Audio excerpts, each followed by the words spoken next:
اس قوم کی شمشیر کی حاجت نہیں رہتی، وہ جس کے جوانوں کی خودی صورت فولاد۔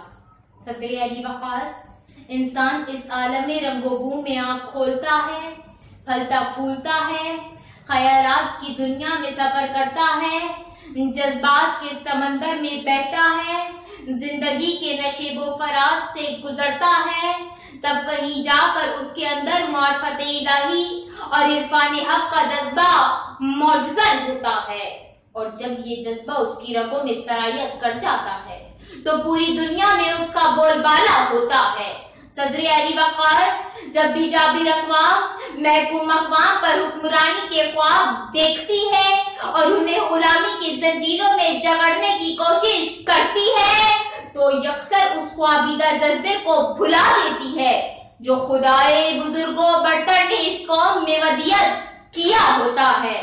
جب یہ جذبہ بیدار ہوتا ہے تو طوفان بلاخیز کی طرح اٹھتا ہے اور اپنے سامنے آنے والی ہر ایک خس و خاشاک کو بہا لے جاتا ہے۔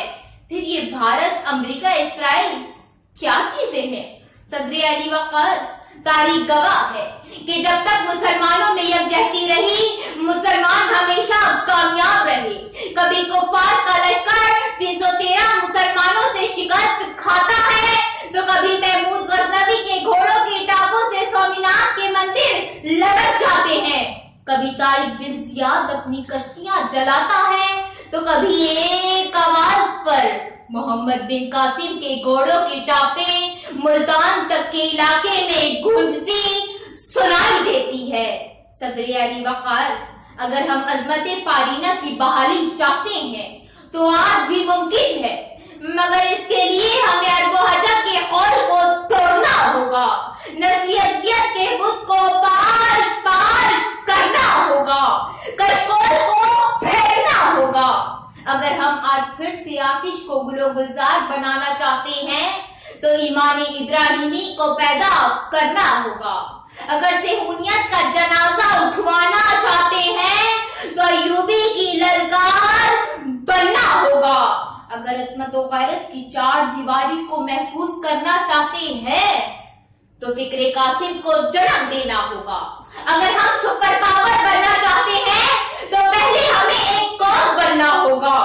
اگر ہم پوری دنیا کو اسلام کی تعلیمات دینا چاہتے ہیں تو پہلے خود اسلام کی تعلیمات پر عمل کرتے ہوئے فرقواریت، نسلی اور لسانی تعصبات کا گلا گھونٹنا ہوگا۔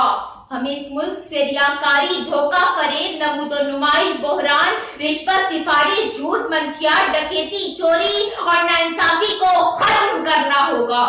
ہم اپنے اسلاف کی روایات پر عمل کرتے ہوئے وحدت کے رشتے میں منسلک ہو کر نیل کے ساحل سے لے کر تابخا کے کاشغر کی ترجمانی کرنی ہوگی، تبھی تو اقوام عالم میں مسلمانوں کا بول بالا ہوگا۔